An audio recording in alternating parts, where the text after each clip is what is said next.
Yesu wabeera mu maka gaba gasanyu, gaba gasanyu, sanyu lingi nnyo. Yesu wabeera mu maka gaba gasanyu, sanyu lingi nnyo. Yesu wabeera ne Tata abawasanyu, sana wasanyu, sanyu lingi nnyo. Yesu wabeera ne Tata abawasanyu, sanyu lingi nnyo. Yesu wabeera ne Mama abawasanyu, abawasanyu, sanyu lingi nnyo.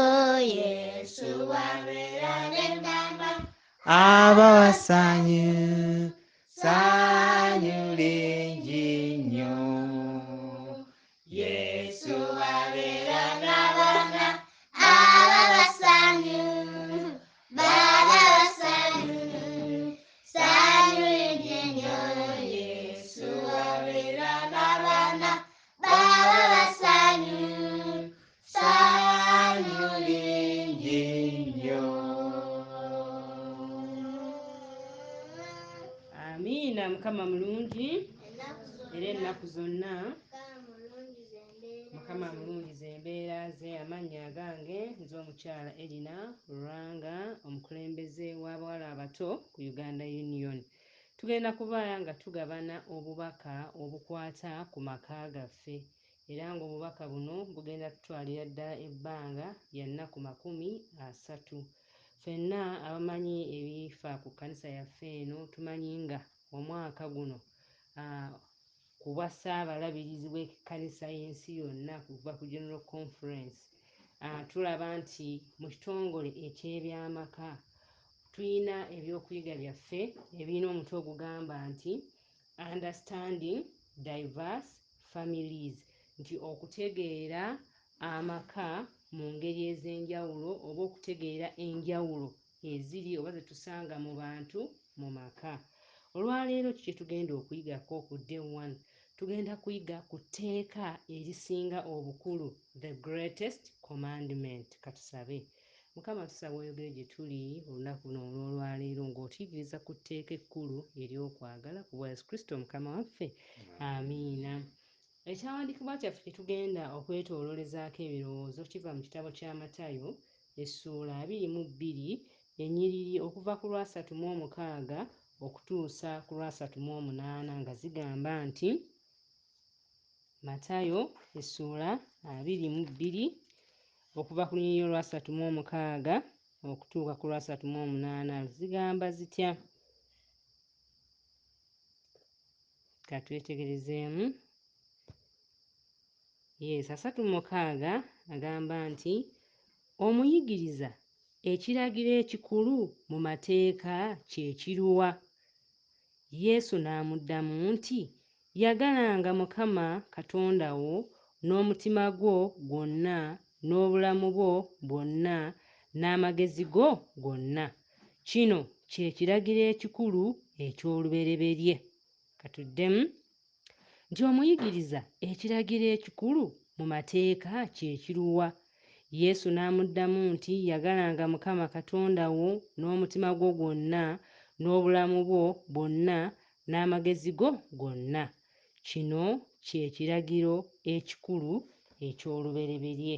So bwe tuba twogera ku greatest commandment, wano twogera ku kwagala, naye si okwagala ekintu kyonna, so si okwagala omuntu yenna, naye wabula twogera ku kwagala kwa Katonda. Tulaba nga singa buli muntu yenna mu maka gaffe anyweza enkolagana ye ne Katonda, amaka gagenda kujjula essanyu. Mu maka abantu abali omwo bagenda kusanyuka, abaana bagenda kusanyuka, taata agenda kusanyuka, maama agenda kusanyuka, abantu bonna abeetoolodde mu maka gaffe bagenda kusanyuka. Lwaki? Kubanga bwe tujjuzibwa okwagala kwa Kristo ne kutuula mu mmeeme zaffe, ne tuba nga tulina enkolagana ennungi ne Mukama Katonda, Katonda agenda kutuyigiriza okwagala bannaffe, agenda kutuyigiriza enkolagana, engeri ki gye tulina okukolaganamu ne bantu bannaffe, si nsonga oba bakikula ki, si nsonga oba beeyisa batya, naye wabula ffe enkolagana yaffe bw'ebanga enywedde ne Katonda, Katonda agenda kutuyigiriza okwagala n'abo abatayagalikika, okwagala abantu abazibu, okwagala abantu ab'empisa ezitali nnungi. Mukama Katonda waffe agenda kutuyamba okukola ekyo, naye ekyo kigenda kubaawo nga Mukama Katonda atujjuza okwagala, era nga naffe okwagala okwo tukutadde mu mitima gyaffe. Buli muntu yenna mmemba w'amaka ng'atadde okwagala mu mutima gwe, ng'enkolagana ye eyongera okunywera ne Mukama Katonda, olwo nno lwe tunaabeera abaweereza ba Katonda mu maka gaffe, ate n'ebweru waaki, n'ebweru w'amaka gaffe. Tugenda kumaliriza nga tusoma ekyawandiikibwa ekisangibwa mu Matayo essuula 6 olunyiriri olwa 33. Matayo essuula 6 olunyiriri olwa 33. Ekigambo kya Katonda kigamba nti, naye musooke munoonye obwakabaka bwe n'obutuukirivu bwe, era ebyo byonna mulibyongerwako. Naye musooke munoonye obwakabaka bwe n'obutuukirivu bwe, era ebyo byonna mulibyongerwako. Abaagalwa abali abampuliriza, nga tuli mu maka gaffe, nga tumaze okunyweza enkolagana yaffe ne Katonda waffe, olwo nno tujja kunoonya byonna ebimukwatako, nga mwe muli n'obwakabaka obw'omu ggulu, nga mwe muli okunoonya empisa ya Katonda kye ki, Katonda atwagaza ki, kubanga mu bwakabaka bwe waliyo empisa yaayo, waliwo ebitusuubirwamu abo abeeteekerateekera okutuuka mu bwakabaka obw'omu ggulu. Waliwo Katonda by'abeetaaza, waliwo Katonda engeri gy'abaleramu, gy'abaluŋŋamyamu.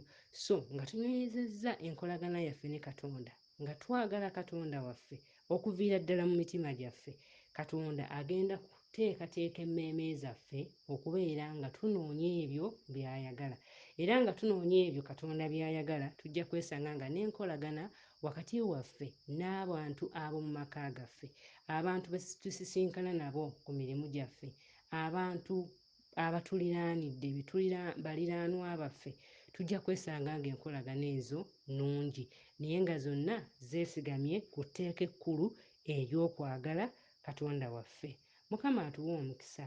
Kitugwanidde okubeera nga tukulembeza Katonda, nga waggulu wa byonna gwe tusukkulumya era gwe tusoosa, abali mu maka nga bafumbo. Omwami olina okwagala ennyo mukyala wo, n'omukyala ayagala nnyo omwami wo, so ng'ate n'abazadde awamu kitugwanidde okwagala ennyo abaana baffe, ate n'abantu abalala abatwetoolodde. Mukama atuwe omukisa n'ebigambo ebyo ku bwa Yesu Kristo Mukama waffe. Amiina. Katusabe. Mukama tukwebaza olw'ekyokuyiga ky'otuwadde. Otulaze nti waggulu wa byonna tulina okusukkulumya enkolagana yaffe naawe. Etteeka ekkulu nti tulina okwagala ggwe, Ayi Mukama Katonda waffe. Tukusaba nno otujjuze okwagala kwo. Tukusaba otuwe okuwulira nga Katonda waffe oli mulokozi waffe era watufiirira, era nga bwe tunaakusoosa mu byonna, Mukama ate onootuyinzisa ebirala byonna. Saakyo n'okwagala kubyongere kweramu naffe mu maka gaffe ne mu nkolagana zaffe zonna ku bwa Yesu Kristo Mukama waffe. Amiina.